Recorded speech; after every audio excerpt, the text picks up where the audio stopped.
ولقد آتينا لقمان الحكمة أن اشكر لله ومن يشكر فإنما يشكر لنفسه ومن كفر فإن الله غني حميد وإذ قال لقمان لابنه وهو يعظه يا بني لا تشرك بالله إن الشرك لظلم عظيم.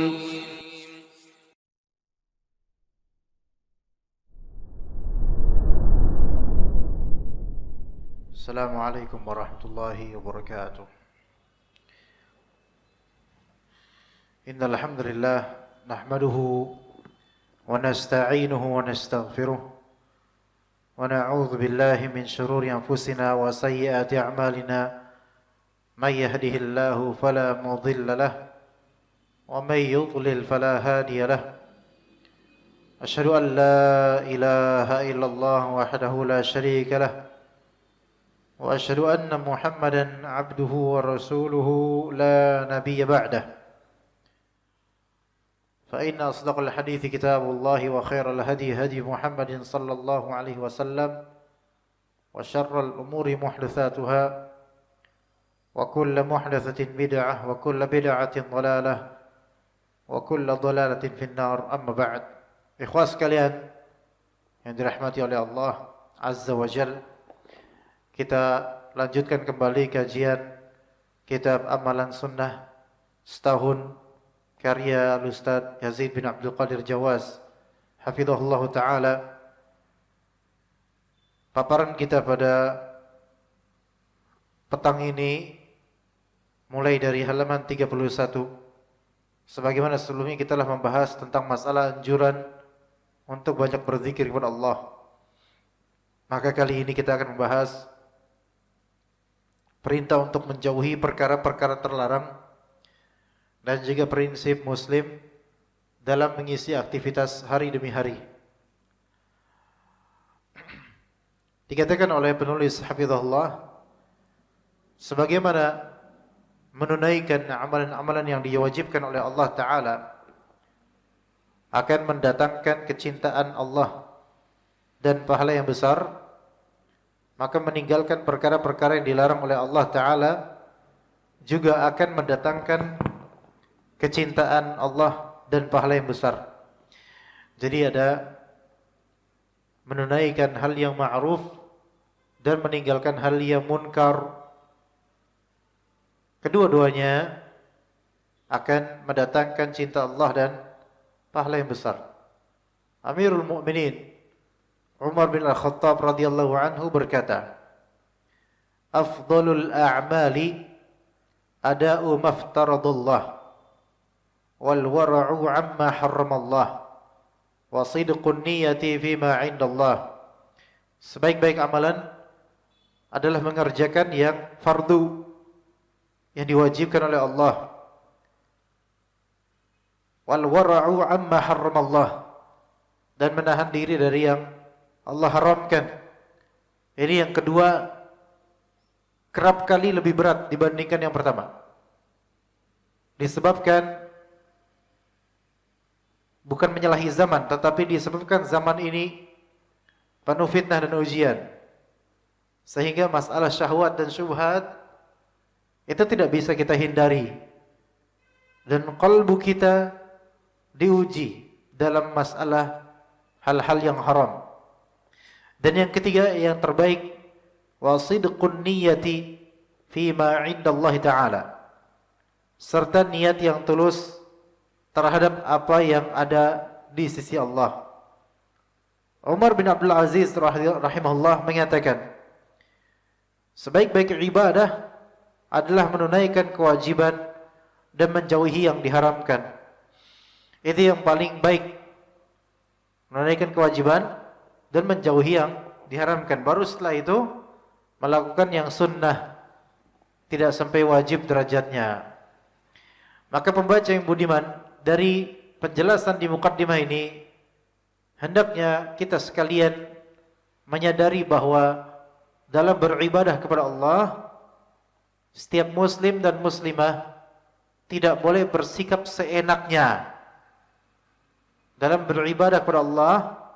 Kita tidak boleh bersikap seenaknya atau hanya menuruti perasaan dirinya semata atau berdasarkan akalnya semata, melainkan dalam beribadah kepada Allah kita harus apa? Melihat, meninjau apakah ada dalilnya, apakah sesuai dengan syariat, apakah sesuai dengan kaidah Islam yang itu diajari dari Al-Quran dan Sunnah. Karena kalau misalnya kita beribadah kepada Allah semau kita, maka terbitlah di situ hawa nafsu, atau memang berasal dari hawa nafsu dan keinginan duniawi. Maka yang seperti ini ujung-ujungnya bukan ibadah, walaupun gambarnya ibadah, tetapi esensinya duniawiyah, atau objektif dan orientasinya duniawiyah belaka. Duniawiyah belaka. Hendaklah setiap muslim dan muslimah beragama sebagaimana cara beragamanya para sahabat radhiyallahu anhum, sebab kedudukan para sahabat itu mulia di dalam agama ini. Abdullah bin Mas'ud radhiyallahu anhu berkata, sesungguhnya Allah Ta'ala melihat kalbu hamba-hambanya, dan Allah mendapati kalbunya Nabi Muhammad SAW adalah sebaik-baik kalbunya manusia. Maka Allah pilih Nabi Muhammad SAW sebagai utusannya, dan Allah memberikan risalah kepada beliau. Kemudian Allah melihat dari seluruh hati hamba-hambanya setelah nabinya, maka didapati bahwa hati para sahabat merupakan hati yang baik, yang paling baik sesudah beliau. Maka Allah jadikan para sahabat ini sebagai pendamping Rasulullah SAW, yang mereka berperang di atas agama Allah Ta'ala. Apa yang dipandang kaum muslimin itu para sahabat Rasul itu baik, apa yang dipandang para sahabat itu baik, maka itu baik pula di sisi Allah. Dan apa yang dipandang oleh para sahabat Rasul sebagai keburukan, maka di sisi Allah itu juga hal yang buruk. Karena jernihnya kalbu para sahabat Nabi radhiyallahu anhum. Sedangkan setelahnya, apalagi kekinian, maka Anda akan mendapatkan orang-orang yang membawa bendera agama, maka hakikatnya mereka secara tujuan dan bahkan kadang terang-terangan mereka hanya mengatasnamakan agama Allah, melainkan orientasi mereka bukan agama Allah. Orientasi mereka adalah dunia, baik untuk golongannya belaka atau untuk syahwat duniawiyah yang ada di kalbunya, pamoritas, popularitas, jabatan, nama baik, atau mungkin uang, kenikmatan hidup agar bisa beli apa aja, tapi pakai atas nama agama, dan ujungnya dia dunia. Maka ketahuilah, barang siapa yang dunia itu di kalbunya, walaupun pakai nama agama, maka Allah akan cerai-beraikan urusannya.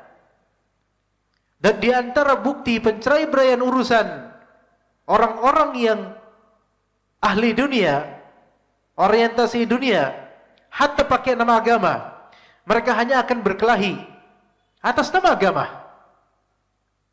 Dan kalau kita melihat peta-peta berita dari masa ke masa, kita akan dapatkan orang-orang yang berperang adu mulut secara sia-sia atas nama agama adalah mereka-mereka yang orientasinya dunia, walaupun pakai kibaran bendera agama. Maka ketika agama dipolitisir untuk syahwat duniawiyah khafiyah, ketika agama dipolitisir atau dijadikan sebagai tunggangan untuk mendapatkan syahwat khafiyah, syahwat yang terselubung, pamoritas, jabatan, nama, atau banyak-banyakan pengikut, maka akan Anda dapatkan mereka itu adalah ahli dalam kelahi atas nama agama, memalukan agama Allah Subhanahu wa taala, dan memalukan kaum muslimin. Yang seolah-olah kita ini belajar agama atau makin pakai pakaian keagamaan, kita makin sering berantem. Maka ini pasti ada masalah di qalbu. Pasti ada masalah. Beda dengan para sahabat Nabi radhiyallahu anhum. Ibnu Mas'ud juga mengatakan, barang siapa di antara kalian yang ingin meneladani, hendaklah meneladani para sahabat Rasulullah SAW. Karena sesungguhnya mereka adalah umat yang paling baik kalbunya, paling dalam ilmunya, paling sedikit takalluf dan bebannya, paling lurus petunjuknya, serta paling baik keadaannya. Suatu kaum yang Allah telah memilih mereka untuk menemani nabinya, maka kenalilah keutamaan mereka serta ikutilah athar-athar mereka, karena mereka berada di jalan yang lurus. Ini sebagai muqaddimah. Kemudian kita mulai bab 1 dari kitab ini, yaitu prinsip-prinsip setiap muslim dalam mengisi aktivitas hari demi hari, dan ini masih muqaddimah pula. Kata penulis hafizahullah, setiap manusia pasti melewati hari demi hari, sesaat demi sesaat. Semuanya terasa berlalu begitu cepatnya. Begitulah kehidupan. Setiap insan berpindah dari pagi ke petang, dari petang ke pagi kembali. Berangkat kerja, pulang kerja, berangkat kerja, pulang kerja. Dan sebagian kaum muslimin dan masyarakat terutama di Jakarta, sebagian hari ini pulang kerja lebih cepat. Kenapa? Karena sebagian building merasakan adanya gempa, kemudian ada alarm dan mereka berhamburan keluar, mulai pada pulang. Ada dikhawatirkan ada gempa susulan dan semoga tidak ada. Alhamdulillah tidak ada. Alhamdulillah. Tapi coba kita lihat aktivitas seperti itu. Senin berangkat kerja pagi hari, pulang lagi, dan repetition semacam ini, terulang repetitif. Tiap pekan Jumat sore merupakan momentum termacet, Jumat sore. Ya begitu berulang-ulang. Sudah berapa minggu kita habiskan untuk hal-hal seperti ini? Berulang setiap minggu di setiap tahun. Akan tetapi, apakah setiap muslim selalu bermuhasabah, introspeksi terhadap dirinya atas setiap hari yang telah dia lalui? Ada muhasabah atau tidak? Ada perhitungan atau tidak?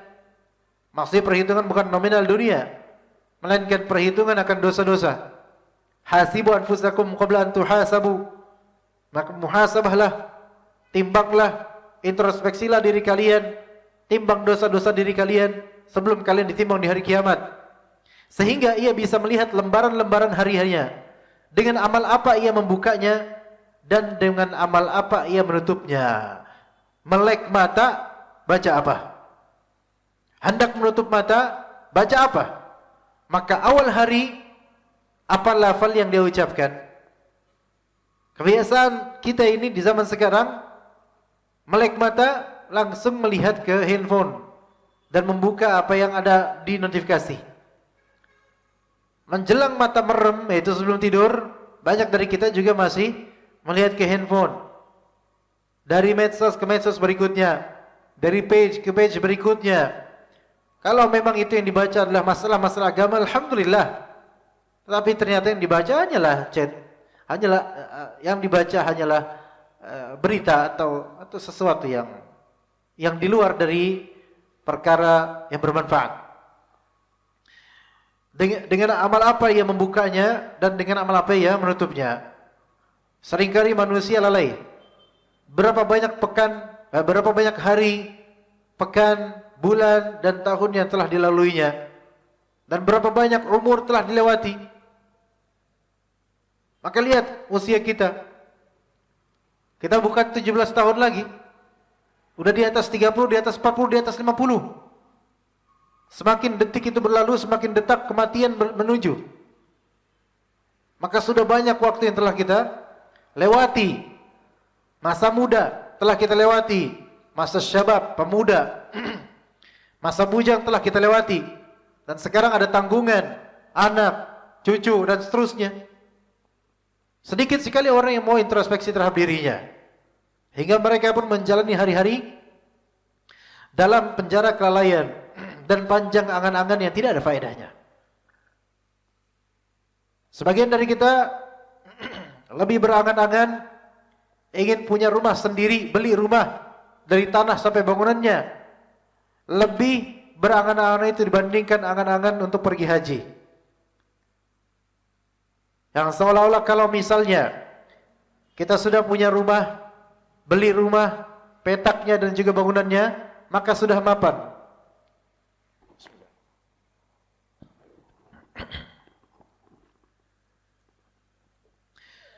Maka panjang angan-angan seperti ini bukan berarti haram punya rumah, bukan. Tetapi kita ini lebih memprioritaskan fasilitas dunia dibandingkan bekal untuk akhirat. Yang mana fasilitas dunia itu fana, sementara bekal untuk akhirat itu baka. Maka orang-orang yang lebih mendahulukan yang fana dan mengesampingkan bahkan tidak memandang yang baka, maka orang ini akan hancur di masa ketika dia melihat dirinya akan membaka di akhirat. Tanyakanlah kepada diri Anda sendiri, sepanjang matahari terbit dan tenggelam, apakah Anda telah hisab, yaitu introspeksi diri di awal suatu hari? Pernahkah kita bertanya, amal soleh apa yang hendak saya perbuat? Amal apa yang akan saya hadirkan untuk hari ini? Bacaan dan uritan apa yang akan saya tuturkan pada hari ini? Zikir pagi petang, murajaah Al-Quran, tilawah, membaca kitab ulama, membaca hadis, mengikuti kajian, dan hal-hal lain dari hal yang bermanfaat. Kalau memang diberi kelebihan rizki, kira-kira objek mana atau siapa pihak yang akan saya berikan dari infak atau sedekah atau hadiah atau hibah? Coba, pernahkah kita mencanangkan dan bertanya pada diri kita di pagi hari, kira-kira objektif kita apa hari ini? Dan goal achievement kita apa hari ini insyaallah? Misalnya besok Sabtu, apa jadwal kita? Pagi ngapain? Apa amal soleh yang akan kita lakukan pada hari Sabtu besok? Siapa yang akan bergembira tersenyum untuk menerima hadiah dan sedekah dari kita pada esok hari? Siapa pihak yang akan kita berbuat ihsan kepadanya esok hari? Wiritan apa yang akan kita ucapkan esok hari? Dan kemudian page berapa, halaman berapa di Al-Quran yang akan kita baca besok hari? Dan murajaah surat apa esok hari? Dan seterusnya dari amalan-amalan yang saleh yang banyak sekali. Tidak terbatas pada apa yang telah saya sebutkan. Banyak yang antum bisa menghimpunnya sendiri. Maka amal saleh apakah yang hendak saya perbuat? Amal apakah yang akan saya hadirkan untuk hari ini?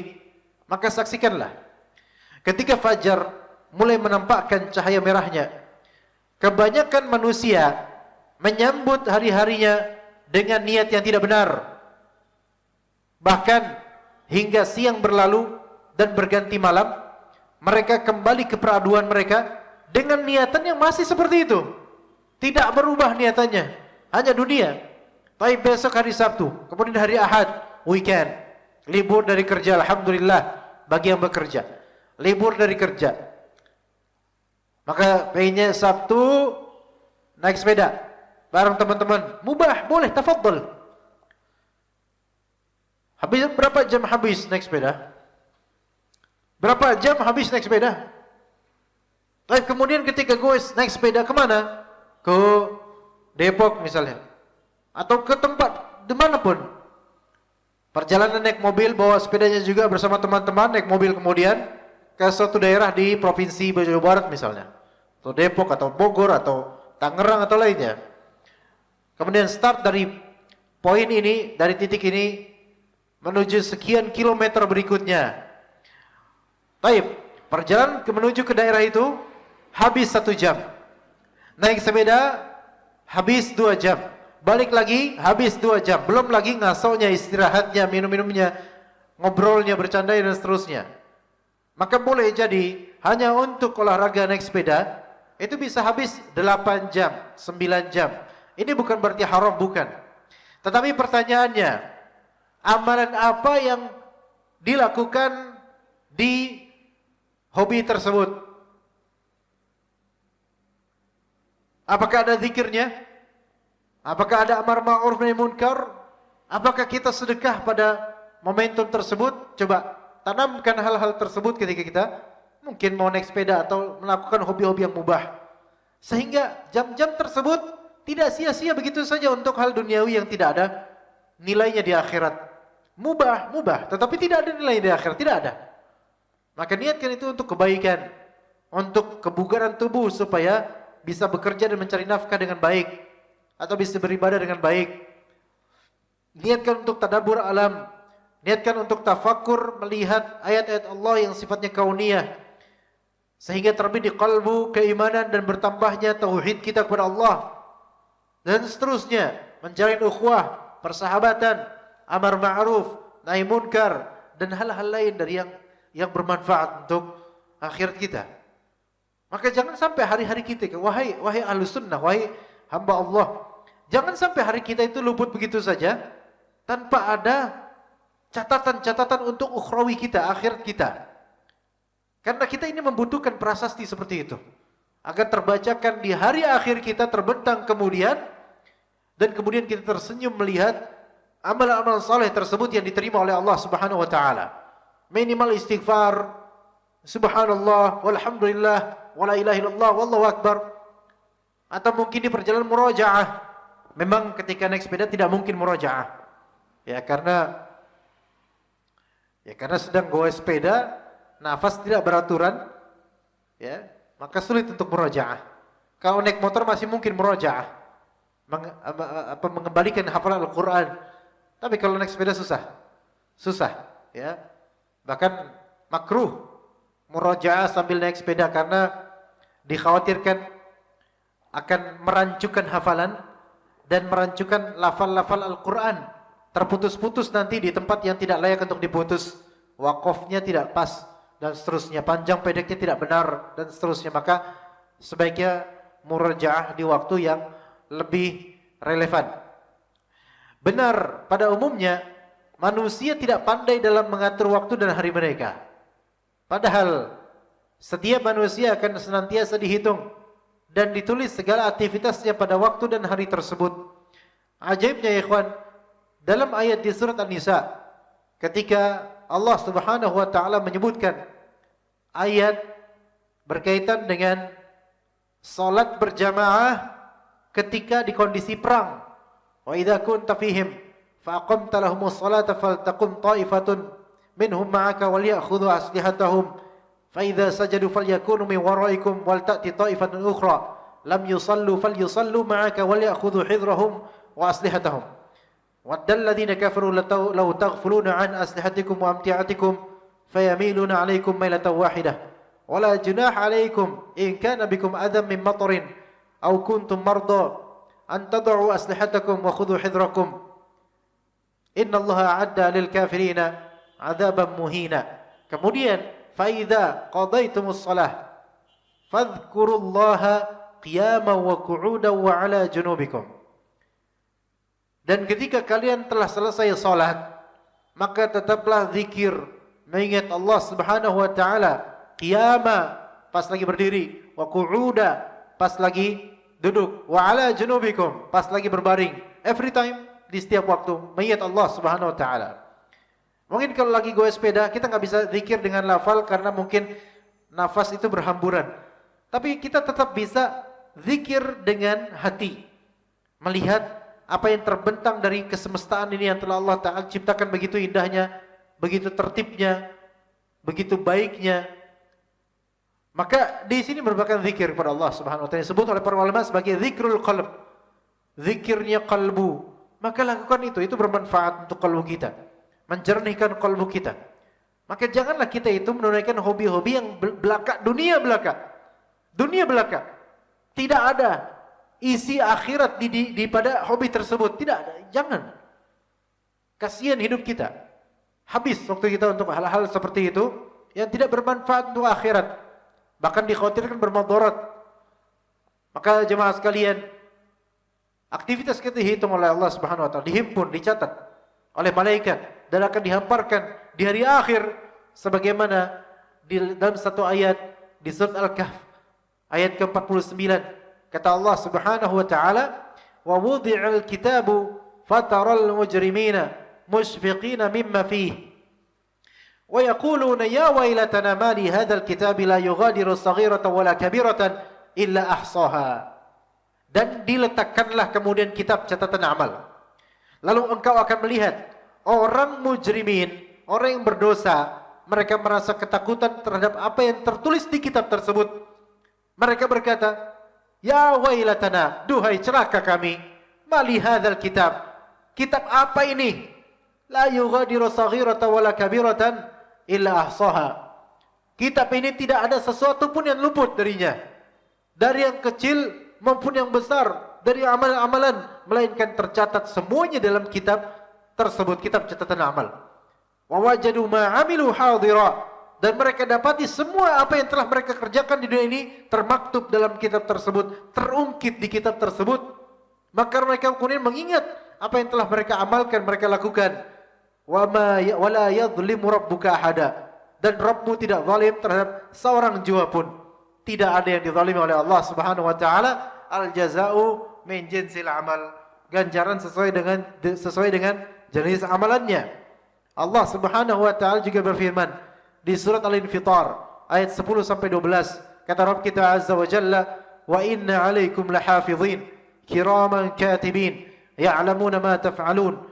Yang maknanya, padahal sesungguhnya bagi kalian itu ada hafizin, yaitu malaikat-malaikat yang mengawasi, memantau, melihat pekerjaan-pekerjaanmu, mencatat. Kiraman katibin, yang mulia di sisi Allah. Dan mereka katibin, mencatat pekerjaan-pekerjaanmu itu.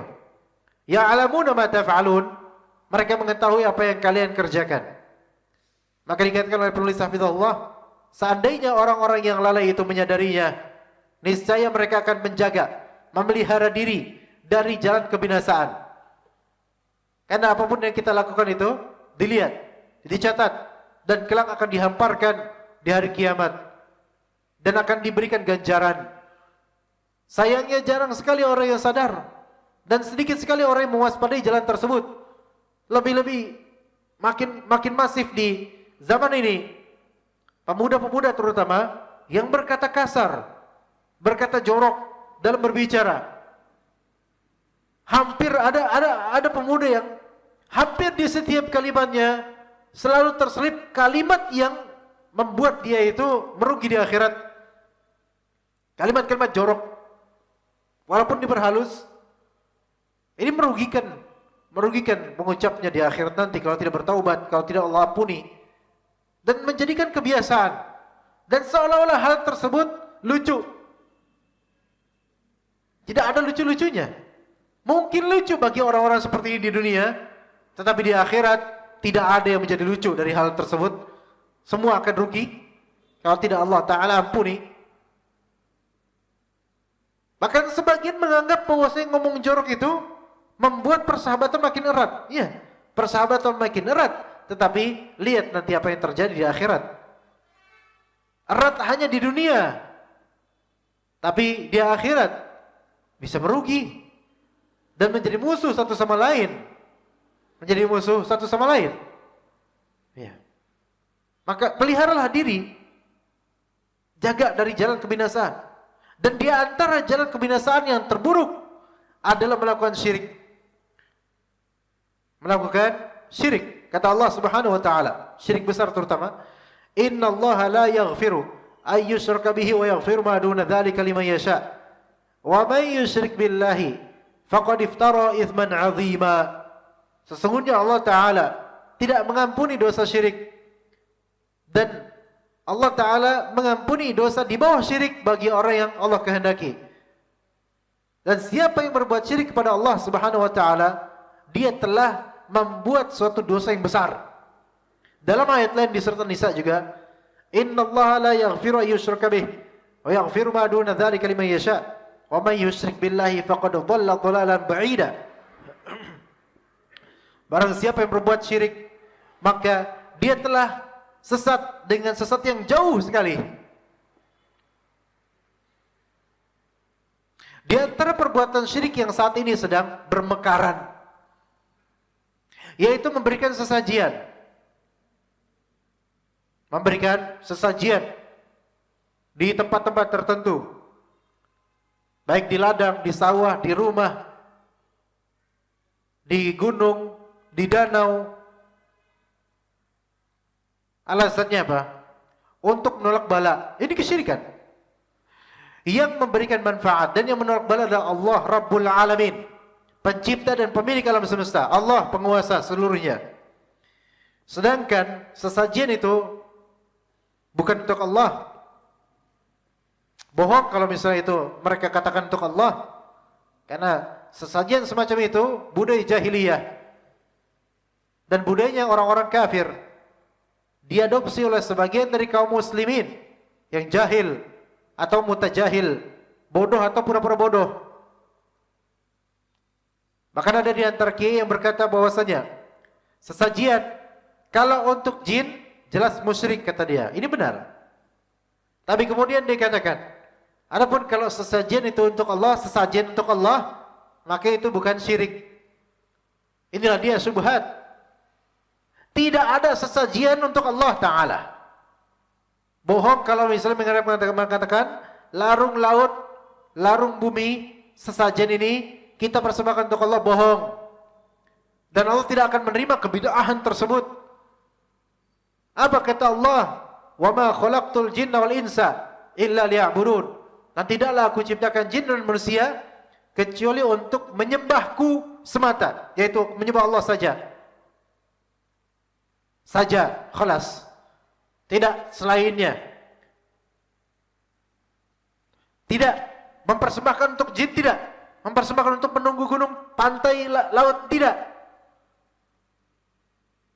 Ma uridu minhum min rizqi wa ma uridu ayut'imun. Aku, kata Allah, aku tidak menginginkan dari mereka rizki. Enggak. Allah enggak ingin itu. Wa ma uridu minhum ayut'imun. Aku tidak menginginkan dari mereka untuk memberiku makan. Tidak. Maka batillah dengan hujjah dan dalil tadi yang barusan kita ucapkan. Batillah segala sesajian yang mereka katakan diniatkan untuk Allah. Batil. Sesajian seluruhnya tidak ada yang untuk Allah. Tidak ada yang untuk Allah.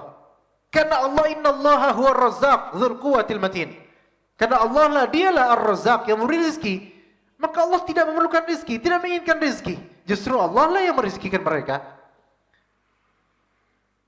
Lalu lantas mereka ini mempersembahkan untuk siapa? Bohong kalau mereka bilang ini untuk Allah. Seandainya ini untuk Allah, maka mereka akan menunaikan syariatnya, yaitu zakat, sedekah, hadiah kepada hamba Allah atas nama ibadah kepada Allah Ta'ala. Mungkin bisa. Tapi kalau misalnya larung laut, kepala kebo disembelih, untuk siapa? Di pantai selatan, untuk siapa? Untuk syaitan. Kata Allah Subhanahu wa Ta'ala, "Iyad'una min dunihi illa inatha wa iyad'una illa syaitanan marida." Tidaklah mereka berdoa, meminta kepada selain Allah melainkan kepada siapa? Inatha, kepada berhala. Wa yad'una illa syaitanan marida. Tidaklah mereka meminta, berdoa, berharap kecuali kepada apa? Syaitan. Kepada syaitan yang membangkang. Kata Allah, la'anahullah. Allah Ta'ala melaknat syaitan ini. Wa qala la'attakhidanna min ibadika nasiban mafruḍa. Dan syaitan ini berkata, aku akan menjadikan dari hamba-hambamu bagian untuk diriku. Wala udhillannahum wala umanniyannahum. Aku akan menyesatkan mereka dan aku akan memberikan mereka angan-angan. Maka jemaah sekalian, sesajen atau yang semisalnya dari larung laut dan larung bumi dan semisalnya dari sesajen untuk penunggu-penunggu. Bohong kalau misalnya itu dijadikan untuk Allah, bohong. Bohong. Itu ditujukan untuk syaitan, untuk penunggu. Buktinya ditaruhnya di mana? Di daerah-daerah yang dianggap keramat, angker, dan tujuannya menolak bala. Padahal jemaah sekalian, di antara trik untuk menolak bala, pertama, jauhilah syirik. Di antara trik menolak bala adalah jauhilah syirik. Kemudian kedua, bid'ah, jauhin. Ketiga, jauhin maksiat. Tertolak bala. Kemudian keempat, sedekah dengan cara yang sesuai syariah. Itu baru menolak bala. Adapun kalau misalnya naruh sajian di tempat keramat, di pinggir pantai. Ini adalah tradisi orang-orang kafir jahiliyah. Jangan diadopsi. Kita ini muslim, punya Islam, punya syariat. Dan semua ini akan dipertanyakan di hari akhir nanti. Apalagi sekarang kemudian ada gerakan 1000 sajen. Udah ada posternya dan kemudian ditampilkan di media sosial sebagai bentuk perlawanan. Perlawanan kepada kaum muslimin sebenarnya itu. Perlawanan kepada dakwah tauhid sebenarnya. Ya. Kan jemaah sekalian rahimakumullah, qu anfusakum wa ahlikum nar. Sahabat Abu Darda mengatakan, apabila seseorang menjumpai suatu pagi, berkumpullah hawa nafsu dan amalnya. Jika amalnya menuruti hawa nafsunya, maka harinya menjadi hari yang buruk. Dan jika hawa nafsunya menuruti amalnya, maka harinya menjadi hari yang baik. Jadi pagi hari ini ada dua berkumpul. Hawa nafsu dan amalan. Lihat siapa yang ikut dan siapa yang diikuti. Apa yang ikut dan apa yang diikuti. Kalau misalnya amalnya menuruti hawa nafsu, amalnya nurut dengan hawa nafsunya, maka harinya jadi buruk.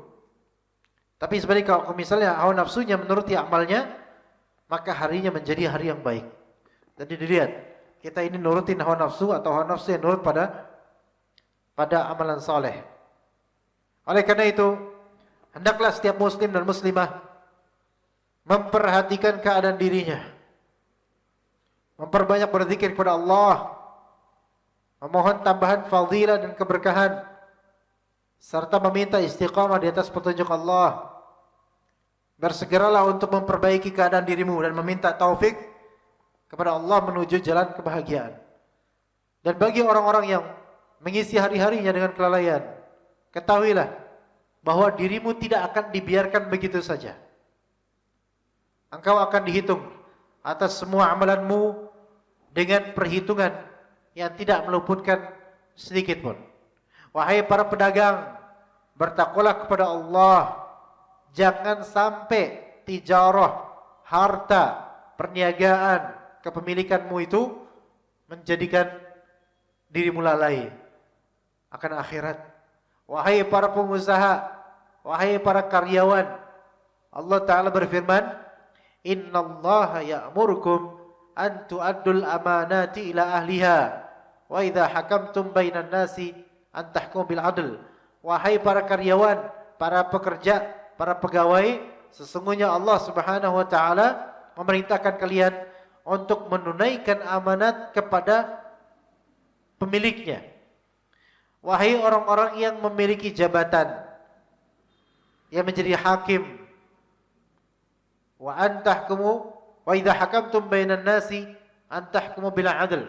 Dan jika kalian berhukum di antara manusia, maka berhukumlah dengan keadilan. Dan keadilan itu didapat dengan cara mengikuti Al-Quran dan As-Sunnah dengan pemahaman salaf. Maka siapapun yang memiliki jabatan, skala misalnya makro, pemerintahan, atau daerah, atau skala mikro, keluarga, bahkan jabatan DKM sekalipun, bahkan panitia kajian sekalipun, dalam berhukum harus adil. Dan keadilan itu didapat dengan mengikuti syariat Allah. Maka ketika terjadi pelanggaran dari segi syariat, maka berarti ada ketidakadilan dan ketimpangan di sini. Maka hati-hatilah bahwasanya ketidakadilan ini mungkin saja luput dari pandangan orang-orang. Tapi innallaha la yakhfa 'alaihi syai'un fil ardi wala fis sama'. Sesungguhnya Allah Subhanahu wa taala tidak tersembunyi apapun baginya di langit maupun di bumi. Allah Maha tahu seluruhnya. Maka hati-hatilah dengan tidak menunaikan amanah dan tidak menunaikan keadilan dalam pekerjaan maupun dalam jabatan yang kita pangku, yang kita harusnya menunaikannya. Maka ini amanah jemaah sekalian rahimakumullah. Insya Allah kajian kita sebenarnya hanya sampai Isya, dikarenakan Kalau misal ba'da Isya kita lanjut lagi, akan terlalu malam karena Anda harus balik juga ke Bekasi dan besok pagi juga ada kajian lagi di Duren Sawit. Jadi Anda pamit hanya bisa sampai Isya saja. Ya, jadi jemaah sekalian, hari-hari kita itu tidak akan dibiarkan begitu saja oleh Allah Ta'ala tanpa adanya catatan, melainkan semua akan dihitung. Maka niatkan kita menunaikan hari-hari kita karena ingin beribadah kepada Allah Subhanahu wa Ta'ala, bukan semata-mata mengisi waktu belaka begitu saja, tidak ada niatan untuk akhirat. Niatkan, tancapkan untuk akhirat. Ini bagi yang sudah ngaji atau yang baru ngaji atau belum ngaji dan seterusnya, semua muslim, karena tujuan kita untuk akhirat. Maka mulailah kemudian hari dengan niat yang saleh. Dan insyaAllah pada pertemuan mendatang kita akan membahas beberapa poin. Di antaranya memulai hari dengan niat yang saleh, niat yang baik. Kemudian gemar beramal saleh. Kemudian tidak tertipu dengan angan-angan kosong. Dan bersungguh-sungguh dalam meraih sesuatu yang bermanfaat. Maka jemaah sekalian, ingat bahwasanya buah tangan kita, buah dari amalan kita, mungkin kadang ganjarnya berkibar di dunia. Tapi ketahuilah,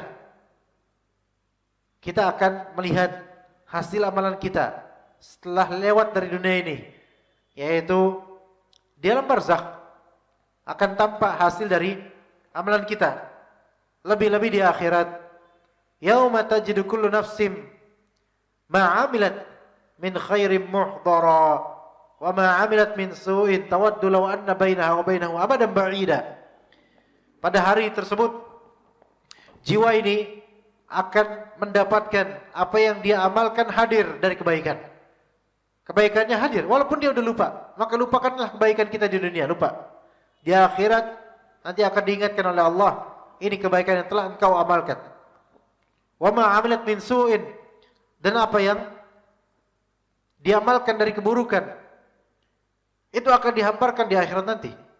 Namun amalan buruk ini, jiwa ini akan memberontak untuk menjauhinya. Tawaddu law anna bainaha wa bainahu amadan ba'ida.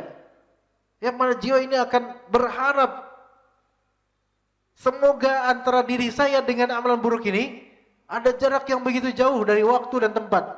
Aduh, saya nggak mau ketemu amalan ini, malu saya. Lah kita aja jemaah sekalian, kalau kita diingatkan oleh teman-teman kita bagaimana masa lampau kita yang penuh kekonyolan, malu kita. Nggak usah ngomong itu, malu-malu saya malu-malu. Itu baru satu model kekonyolan yang telah kita lakukan di masa lalu. Dan itu yang mungkin adalah teman kita. Bisa aja kita bungkam mulut dia. Tapi bagaimana kalau yang mengungkit adalah Rabbul Alamin di hari akhir nanti? Nggak bisa kita mengingkari kemudian mendustakan Allah Ta'ala. Terhampar amalan dan bukti-buktinya, catatannya dan gambaran amalannya. Nggak bisa kita kemudian mengelak. Nggak bisa. Kecuali yang Allah Ta'ala rahmati, yang Allah tutup dosa-dosanya, yang Allah Ta'ala khususkan orang ini karena dia memiliki kebaikan yang lebih banyak mungkin. Kemudian Allah tutup kesalahan-kesalahannya dan tidak Allah tampilkan dan tampakkan di hadirat manusia lainnya, melainkan hanya dirinya saja. Sampai kemudian Allah hamparkan kesalahan-kesalahannya secara khusus, privasi kepada dirinya. Maka orang ini kemudian hampir-hampir dia merasa, sudahlah, hancurlah saya, binasalah saya dengan amalan-amalan buruk ini. Tapi karena orang ini ditutup oleh Allah dosa-dosanya, maka kemudian Allah bilang, qad ghafartu lak, aku ampuni kamu untuk dosa-dosa ini, maka masuklah surga. Dan di antara di antara rahasia untuk menjadi orang yang seperti ini walaupun punya dosa, tapi ditutup oleh Allah Ta'ala, yaitu di antara rahasianya, caranya adalah agar kita senantiasa menjaga sitrullah. Kita hendaklah senantiasa menjaga sitr dari Allah, menjaga tirai yang Allah Ta'ala berikan kepada kita, yakni bermaksiatnya kesalahan kita itu tidak terang-terangan dan Allah rahasiakan, Allah tutup, Allah hijabkan dari pandangan-pandangan orang sehingga enggak ada yang tahu, hanya Allah yang tahu. Dan kita juga menyesal kadang-kadang untuk hal seperti itu. Maka jangan kita melakukan apa? Melakukan mujaharah dalam bermaksiat. Ya, kata Nabi SAW dalam hadis riwayat Bukhari, kullu ummati mu'afan illa al-mujahirun. Setiap umatku itu akan dimaafkan kecuali mujahirun, yaitu orang yang terang-terangan. Ditanya oleh para sahabat, wa malnil mujahirun ya Rasulullah? Siapakah mujahirun itu ya Rasulullah? Maka kata Nabi SAW, mereka adalah orang yang bermaksiat di malam harinya, kemudian pagi harinya dia mengatakan kepada temannya, aku telah melakukan ini dan itu pada tadi malam. Artinya Allah Ta'ala telah menutupi maksiatnya, tetapi pada pagi harinya dia membuka tirai yang Allah Ta'ala buat untuk dirinya. Maka jangan cerita kemaksiatan kita pada orang lain. Begitu jemaah sekalian. Dan saya mohon pamit, mungkin sampai sini aja kajiannya. Ya, sampai sini insyaallah ya. Ya, jadi habis isya kita enggak lanjut insyaallah, enggak apa-apa ya. Atau kalau antum yang mau lanjut enggak apa-apa. Ya, kita selesai sampai sini. Jazakumullah khairan jazaa. Mudah-mudahan yang sedikit ini dan ringkas ini bermanfaat. Ya, karena anak khawatir terlalu malam, stamina juga dibutuhkan karena besok subuh juga ada kegiatan. Jazakumullah khairan jazaa. Semoga bermanfaat. Wassallallahu ala nabiyina Muhammad wa ala alihi wa sahbihi ajma'in. Subhanakallahumma bihamdika asyhadu an la ilaha illa anta astaghfiruka wa atubu ilaik. Wassalamualaikum warahmatullahi wabarakatuh. Waalaikumsalam.